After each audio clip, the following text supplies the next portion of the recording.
오늘은 67주년 되는 6.25 전쟁을 한국 전쟁이 발발한 지 67주년 되는 해입니다. 어떻게 보면 3년간의 전쟁을 통해서 한국 사회는 말할 수 없는 고통과 또 전쟁의 폐허 더미 위에서 고통을 당하고 신음하는 그런 상황 속에 놓여져 있었습니다. 그런데 반세기가 지나기도 전에 이 땅은 다시 한번 회복되어졌고 또 어느 시대보다도 우리나라가 반만년, 5천년의 역사라고 하는데 5천년 역사 속에서 지금까지 부유함을 누렸던 시대는 단 한 번도 없습니다.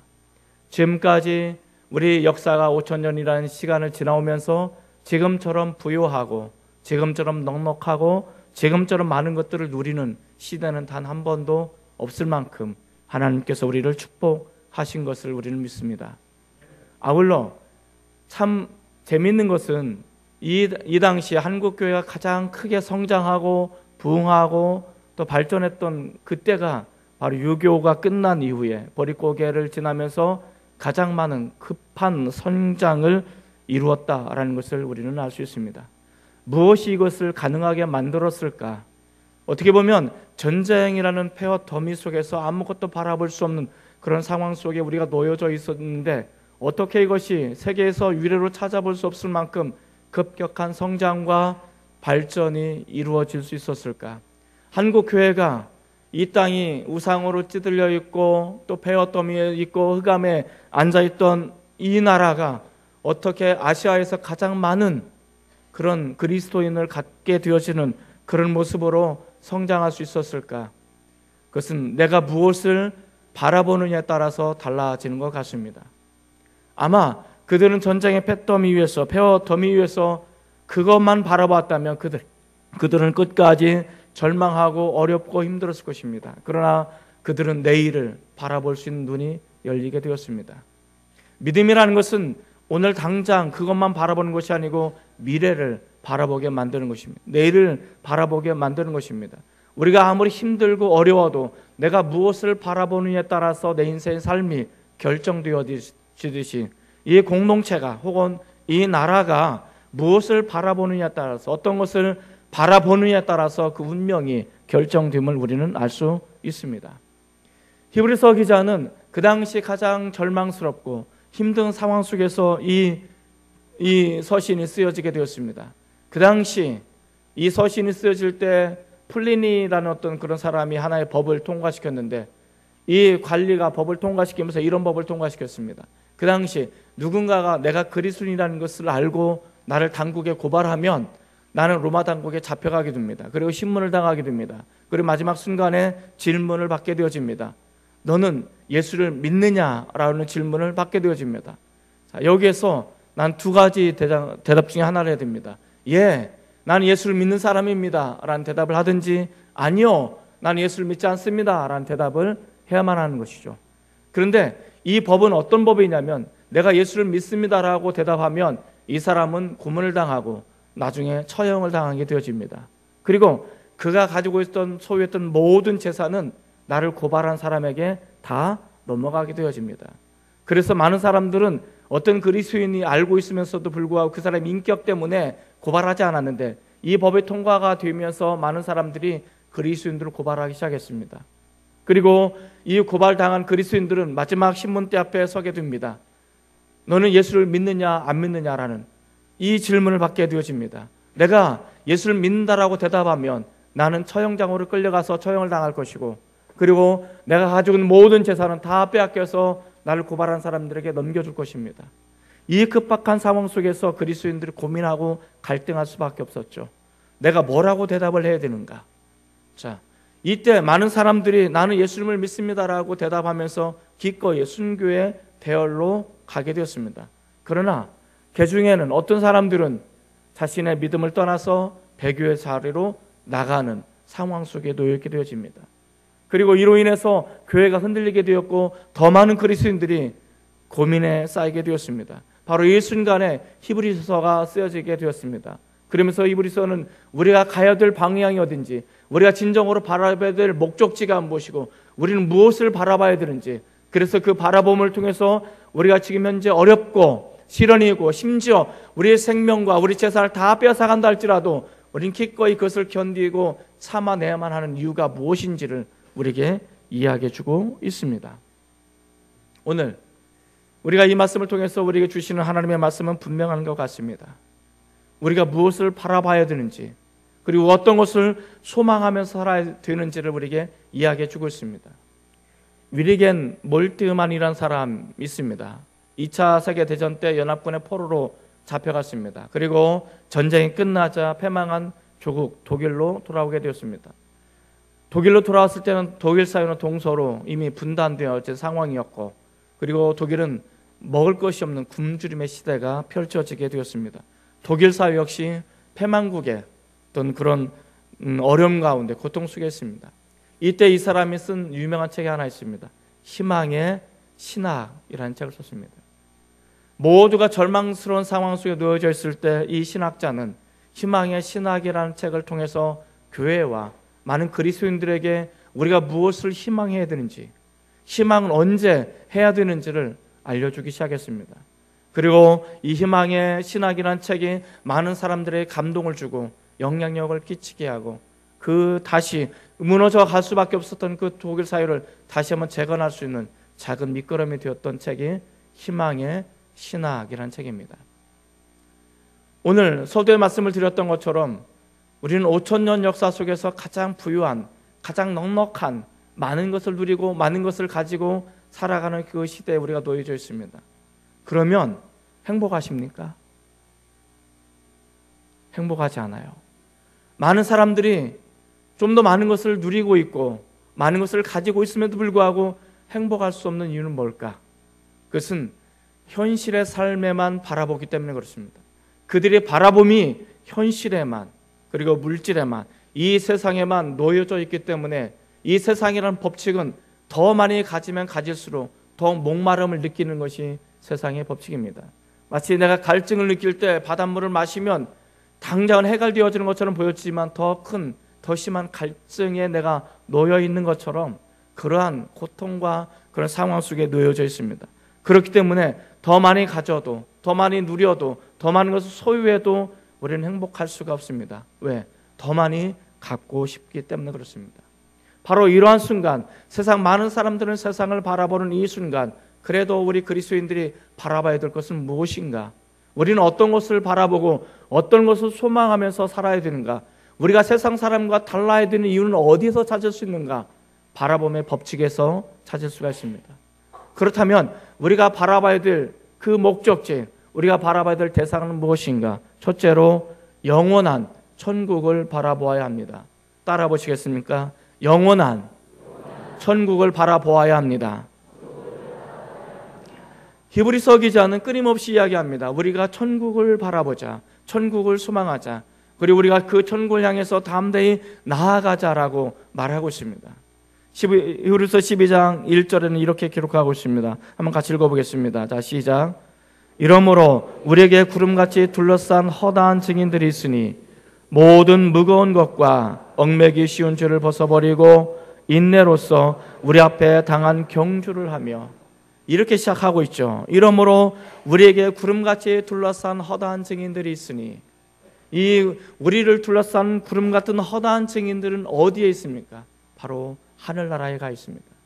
구약의 사람들이 믿음의 삶을 결과로 그들은 천국에 이르게 되었고, 이 천국에 이른 이 사람들이 자신의 천국을 향해 걸어가는 사람들, 그래서 자신 앞에 놓여져 있는 믿음의 레이스를 펼치고 있는 사람들, 당신 앞에, 자신 앞에 놓여져 있는 이 믿음의 경주를 하고 있는 이 사람들을 지지하고 응원하고 또 기도하고 있음을 우리에게 보여주고 있습니다. 우리가 가야 될 우리 인생의 레이스가 펼쳐져 있습니다. 이 인생의 레이스의 끄트머리에는 죽음이라는 것이 있고 죽음 너머에 천국이라는 것이 있습니다. 우리가 바라봐야 될 고린 지점은 천국입니다. 천국을 소망하고 천국을 바라보면서 살아가는 그 사람들은 인생의 레이스에서 무거운 짐 때문에, 얽어매기 쉬운 죄 때문에 넘어지거나 포기하거나 중도 탈락하지 않는다라고 이야기해 주고 싶은 것입니다. 우리가 진정으로 바라봐야 될 것은 천국이라면 우리가 그 천국을 소망하고 바라보는 이 사람들의 발걸음이 이 세상에 묶여있지 않다는 것입니다. 이 세상 유혹에 묶여있지 않다는 것입니다. 이 세상의 물질 때문에 그리고 이 세상의 인간 관계 때문에, 내가 성공하지 못한 것 때문에 우리가 중도 탈락하거나 포기되어지는 삶을 살지 않는다는 것입니다. 왜냐하면 우리가 정착할 땅은 이곳이 아니고 바로 천국이기 때문에 그렇습니다. 이집트를 탈출한 그 이스라엘 사람들의 광야를 여정하게 되어집니다. 이 광야는 우리가 살아가는 세상과 똑같은 거죠. 그런데 이들의 광야 여정하는 것은 단 한 가지입니다. 그것은 바로 목적지인 가나안 땅에 들어가기 위해서입니다. 그런데 어느 순간부터인가 이 이스라엘 사람들이 광야에서 자신들이 가야 될 목적지를 상실한 채 더 많이 갖고자, 더 많이 누리고자 불평과 불만을 쏟아내기 시작합니다. 낮에는 구름 기둥으로 그들을 가려주고 밤에는 불기둥으로 추위를 막아주셨던 하나님의 손길을 날마다 경험하면서 아침에는 하나님이 내려주는 만나를 먹고 저녁에는 메추라기를 먹으면서도 하나님이 공급하시는 양식과 물을 먹고 마시면서도 나는 여전히 배가 고프다고, 난 여전히 목이 마르다고, 난 여전히 불평하다고, 나는 여전히 부족하다라고 하나님 앞에 불평하고 불만했던 이 사람들, 왜 그럴까요? 그들은 그 광야를 바라보았기 때문에 그렇습니다.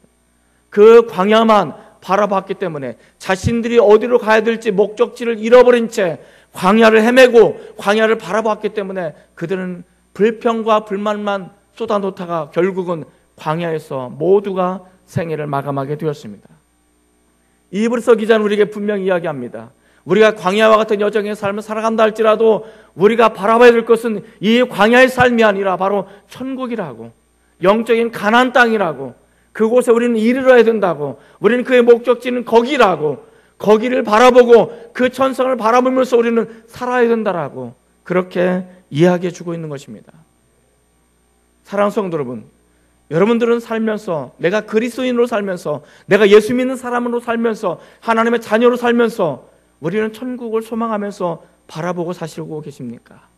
내가 천국을 바라보면서 이 땅에 겪고 있는 어려움 때문에, 시련과 유혹 때문에 내가 포기하고 싶어도 포기하지 않은 채 굳굳이 참고 인내하면서 견디면서 이 세상을 포기하지 않으면서 믿음의 길을 걸어가고 있으십니까? 우리에게 요청되어지는 삶은 바로 그것입니다. 내가 천국에 갈 때 나는 무엇을 가지고 가겠습니까? 나는 천국 갈 때 어떤 것을 가지고 가겠습니까? 우리가 이 세상 많은 것들을 요구합니다. 많은 것들을 누리고 싶습니다. 나도 부자가 되고 싶고, 나도 더 많은 것을 가지고 싶고, 더 많은 것을 누리고 싶은 것은 다 똑같습니다. 그러나 궁극적으로 내가 천국의 도성에 이를 때 이 모든 것은 다 놓고 갈 수밖에 없다는 것입니다. 이거 하나도 못 가져가요. 내가 유일하게 가져갈 수 있는 것은 딱 하나인데, 믿음의 삶을 산 결과를 가지고 가게 되어집니다. 내가 이 땅에 살면서 하나님을 바라보고 우리의 천국을 바라보면서 믿음을 가지면서 믿음의 인내한 삶의 결과를 우리는 가지고 천국에 가게 되는 것이지, 내가 이 땅에서 이루고 싶은 세상의 많은 것들을 우리는 가지고 갈 수가 없다라고 말하고 있습니다. 그렇다면 우리가 천국을 바라보면서 살아가게 되어지는데, 우리는 이 천국을 살아가면서 어느 순간 한 번쯤은 혹은 두 번쯤은 이런 심각한 위기 속에 우리가 놓여져 있게 될 것입니다. 내가 믿음을 선택할 거냐, 내가 세상을 선택할 거냐. 이 두 가지 부름이, 이 두 가지 선택이 우리 앞에 놓여져 있을 수 있다는 것입니다. 바로 그 순간 내가 무엇을 선택하게 될지 진지하게 고민하시기 바랍니다. 세상 우리에게 이야기합니다. 너가 만약에 믿음을 포기한 그 대가로 내가 너에게 더 많은 잡을 주고, 내가 더 많은 직장의 어떤 위치에 올라갈 수 있도록 허락하고, 내가 더 많은 연봉을 내가 약속하겠다라고 말합니다. 바로 그 순간 우리는 그 더 많은 것을 누리기 위해서 믿음의 삶을 포기할 것인지, 아니면 그것을 포기하고 믿음을 택할 것인지, 이것도 우리가 천국을 가면서 선택해야 될 가장 중요한 선택지 중에 하나인 것입니다. 무엇을 선택하시겠습니까? 만약에 내 인생 가운데, 내 삶 가운데 내가 믿음의 삶을 선택한 그 결과로 우리는 좀 더 가난해질 수 있고, 우리는 좀 더 많은 것을 소유하지 못할 수도 있다고 생각해 봅시다. 반면에 내가 세상을 선택하는 반면에 믿음을 포기하는 대신에 내가 더 많은 것을 누리게 되어지고, 더 좋은 집에 살게 되어지고, 더 높은 위치에 올라가게 되고, 더 많은 명성을 누리게 되어지고, 더 많은 세상으로부터 존경을 받는다 칩시다. 이 두 가지 길이 있다면 여러분들은 어떤 길을 가기를 원하십니까? 머리는 알죠. 머리는 어디예요? 당근 믿음이죠. 근데 얘는 뭐라고 말해요? 얘는 믿음으로 가야 된다라고 명령하는데 얘는 뭐래요? 고민이 드는 거죠. 갈등이 드는 거죠. 아, 나도 저렇게 살고 싶은데. 아, 나도 저렇게 내 인생을 살고 싶은데. 이게 우리가 살아가는 갈등인 거죠. 인생을 해서 마라톤과 같다고 말합니다. 마라톤은 42.195km를 달리는 레이스를 펼치는 것입니다. 이 레이스 중에서 가장 마의 구간이 있는데 이 마의 구간이 30에서 35km, 이 구간이 마의 구간입니다. 이 마라톤 하는 사람이 공통적으로 이야기하는 것이 이 구간만 오면 다리에 힘이 풀리고 입에는 단내가 나고 그리고 더 이상 달릴 수 없는, 심장은 벌렁거려서 이것이 멈출 것 같은 그런 위급한 두려운 순간이 바로 그 구간이랍니다. 그 구간에 많은 사람들이 중도에 포기하고 탈락하게 되어집니다. 그리고 이 어떤 사람들은 그럼에도 불구하고 마라톤을 완주할 수 있는 사람은 자신이 이 마의 구간을 충분히 인지하고 자신이 가야 될 목적지를 알고 이것에 맞춰서 훈련한 사람들은 충분히 이 기간을 지나게 되어진다고 말합니다. 우리 인생도 마찬가지입니다. 우리 인생도 마찬가지로 꼬린 지점인 천국을 향해서 달려가게 되어질 때 마의 구간을 만나게 되어집니다. 이 마의 구간을 만나게 되어진다면 세상에 많은 유혹이 우리에게 다가오게 될 것입니다. 때로는 시련과 고난이 거제 땅에 지금 임박했던 것처럼 그렇게 다가오게 될 것입니다. 바로 그 순간에 내가 무엇을 바라볼 것인지, 아, 난 더 이상 달릴 수 없어. 나 이 달리다 난 죽어. 나는 이제 더 이상 못해. 라는 그 상황을 우리가 바라보고 상황에 집중하다 보면 우리는 결코 이 마의 구간을 지날 수 없을 것입니다. 그러나 우리가 저 천국을 향해 목적지로 삼고 이 기간이 있다는 것을 알고 평상시에 기도하고 준비하고 깨어있고 믿음을 가지고 훈련받는 사람들은 힘들고 어렵지만 이 구간을 통과하게 될 것입니다. 그리고 천국에 이르게 될 것입니다. 저와 여러분들의 간절한 소망 중에 하나가 있다면 우리는 이 마의 구간을 다 통과해서 언젠가 어느 순간인가 우리는 천국에서 다 만나서 함께 기쁨의 죄를 누렸으면 좋겠습니다. 그리고 옆에 사람 한번 그렇게 인사하시겠습니다. 이 마의 구간을 잘 지나서 천국에서 만납시다.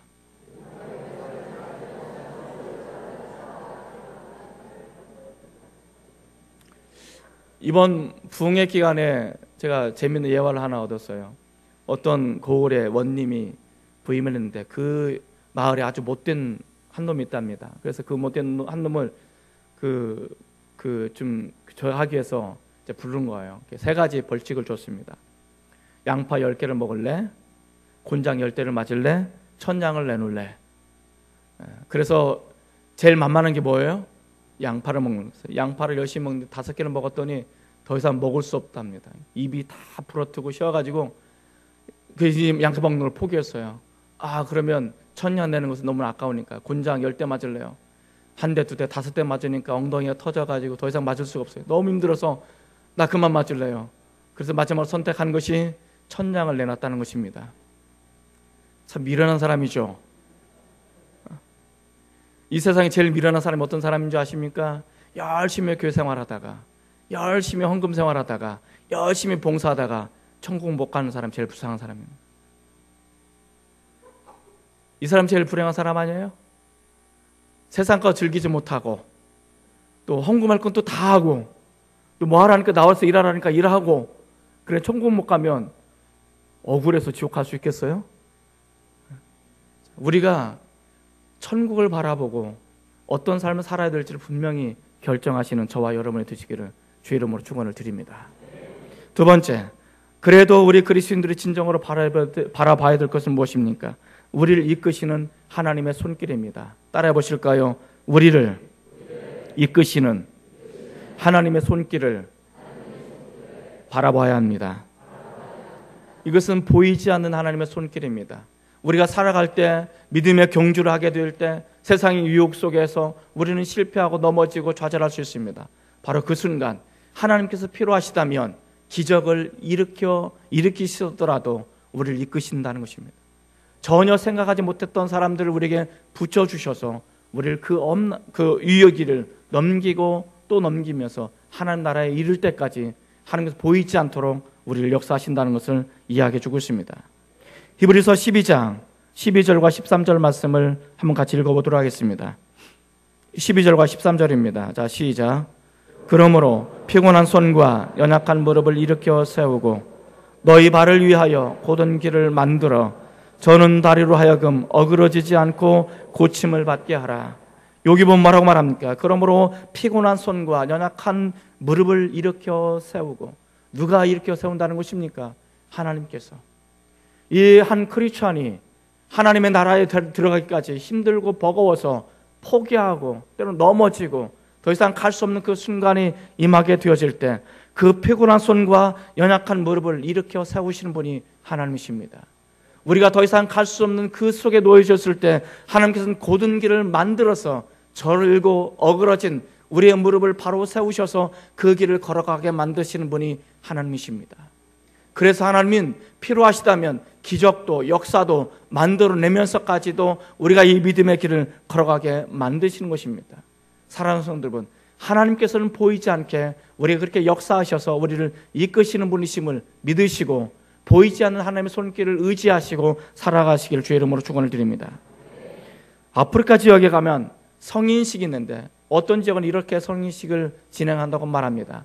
한 소년이 성인으로 성장할 때, 이 소년이 성인으로 성장할 때 과정이 있는데 이 과정은 밀림 속에 들어가서 혼자 밤을 지새우는 것입니다.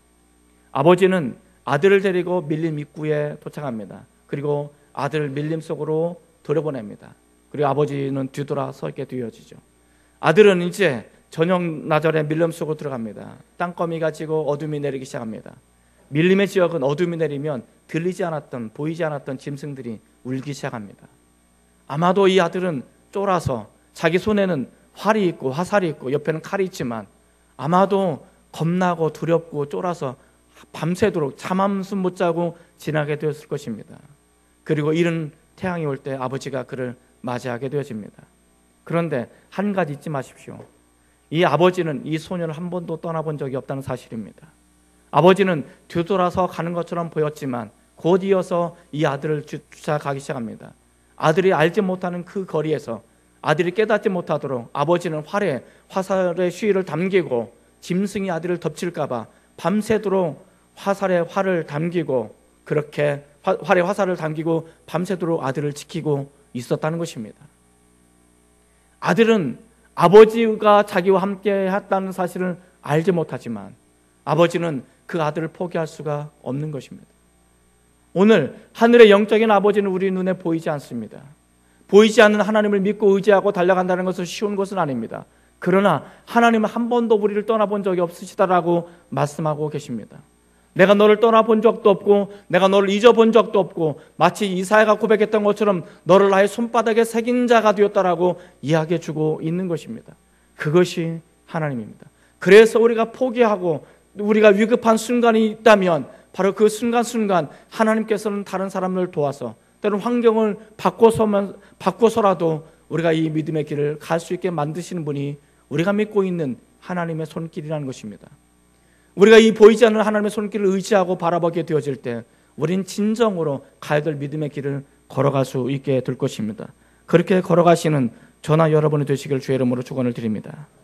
마지막으로 우리가 바라봐야 될 믿음의 모습이 있다면 무엇일까? 예수님을 바라보아야 합니다. 따라해 볼까요? 예수님을 바라보아야 합니다. 12장 2절 말씀을 한번 같이 읽어보도록 하겠습니다. 12장 2절입니다. 자, 시작.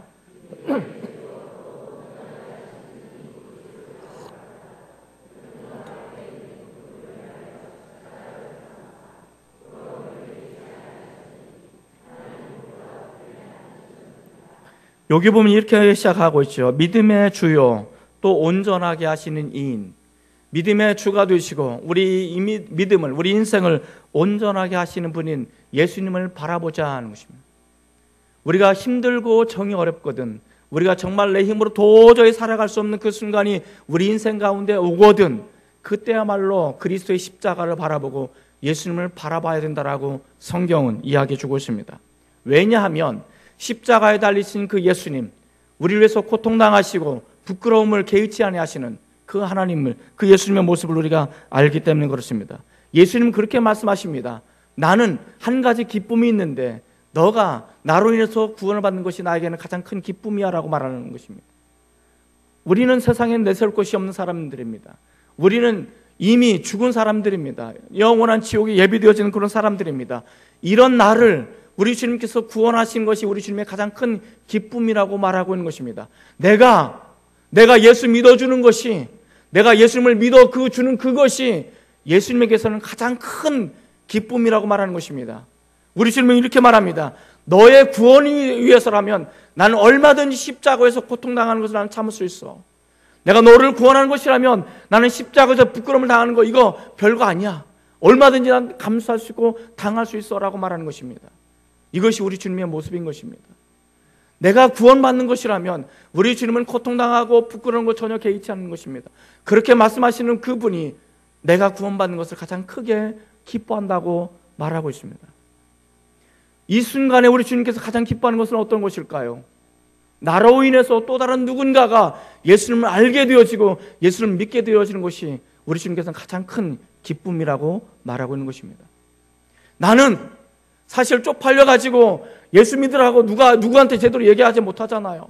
내가 직장에서 내가 예수 믿는 것이 들킬까봐, 뽀록날까봐, 내가 예수 믿는 것이 알려질까봐, 그 다른 사람이 너 예수 믿는 사람이 왜 그래? 교회 다니면서 왜 그래? 이런 소리 듣기 싫어서 나는 감추면서 살아갈 때가 많잖아요. 그러면 나로 인해서 누군가가 예수 믿지 못하게 되는 거예요. 그런데 내가 예수 믿는 것을 드러내고 내가 예수 믿는 것을 알리고 비록 그것 때문에 힘들고 어렵지만 우리 주님이 나를 위해서 십자가에 고통을 참으시고 부끄러움을 개의치 아니하셨던 것처럼 내가 저 사람의 구원을 위해서라면 조금 불편하면 어때? 내가 저 사람의 구원을 위해서라면 내가 좀 고통당하면 어때? 그런 마음을 가지신다면 우리는 충분히 이웃을 구원시킬 수 있을 거라고 저는 생각합니다. 내가 조금 손해를 보는 한이 있어도 내가 조금 손해를 보고 내가 좀 연약한 가운데 있다 할지라도 나로 인해서 구원받는 일들이 많이 일어났으면 좋겠습니다. 그리고 여러분들이 정말 힘들고 어려운 순간이 있다면 예수님을 바라보시기 바랍니다. 오래된 가스펠송은 이렇게 노래하고 있습니다. 괴로울 때 주님의 얼굴 보라, 평화의 주님 바라보아라. 제가 저 형제처럼 노래는 잘하지 못하지만 우리 함께 한번 같이 불러보도록 하겠습니다. 괴로울 때 주님의 얼굴 보라, 평화의 주님 바라보아라. 세상에서 시달린 친구들아, 위로의 주님 바라보아라. 눈을 들어 주를 보라, 눈을 들어 주를 보라. 내 모든 염려 주께 맡겨라. 슬플 때에 주님의 얼굴 보라. 사랑의 주 우리 안식 주시라. 힘이 없고 내 마음 연약할 때 능력의 주님 바라보아라. 주님 바라보아라.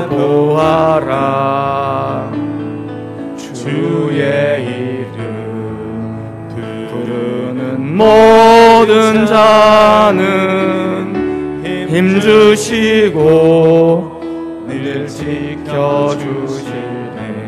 눈을 들어 주를 보라, 주를 보라. 내 모든 염려 주께 맡겨라. 슬플 때에 주님의 얼굴 보라. 사랑의 주 우리 안식 주리라. 아멘이십니까? 여러분 이 찬양을 부르시면서 우리 주님의 얼굴을 바라봤으면 좋겠습니다. 내가 아무리 힘들고 어려운 순간이 우리에게 놓여져 있다 할지라도 우리 주님의 얼굴을 마지막 순간까지 바라보시는 저와 여러분이 되었으면 좋겠습니다. 하나의 책을 소개하고 예배를 마치고자 합니다. 제가 몇 년 전에 읽었던 책 중에 하나가 소박한 기적이라는 책입니다. 마더 테레사 수녀의 전기입니다. 소박한 기적. 그녀는 18살 때 하나님께 헌신하기로 작정하고 인도의 캘커타 지역에 정말 가난한 사람보다 더 가난한 사람들을 돕는 한평생 그런 삶을 살았던 여인이었습니다. 그 여인은 자신을 주님께 붙잡힌 몽당 연필이라고 이야기해 주고 있습니다. 이렇게 기록합니다. 저는 우리 주님이 쥐고 있는 몽당 연필에 지나지 않습니다. 주님께서는 그 연필을 자를 수도 있고 깎을 수도 있습니다. 언제 어디서든 무언가 쓰고 싶으면 쓰시고 그리고 싶으면 그리실 것입니다. 멋진 그림을 보거나 감동적인 글을 읽을 때 우리는 미술 도구나 연필을 칭찬하지 않고 그것을 사용해서 작품을 만든 사람에 대하여 감탄합니다. 자신 아무것도 아니라는 거죠. 자신을 들어 사용하시는 하나님만이 영광을 받으실 거라고 이야기합니다. 그리고 드디어 마더 테레사 수녀는 마지막 죽음의 순간이 임하게 되었습니다. 그 전기는 마지막을 이렇게 표현하고 있습니다. 죽음의 고통이 마더 테레사를 덮쳤다.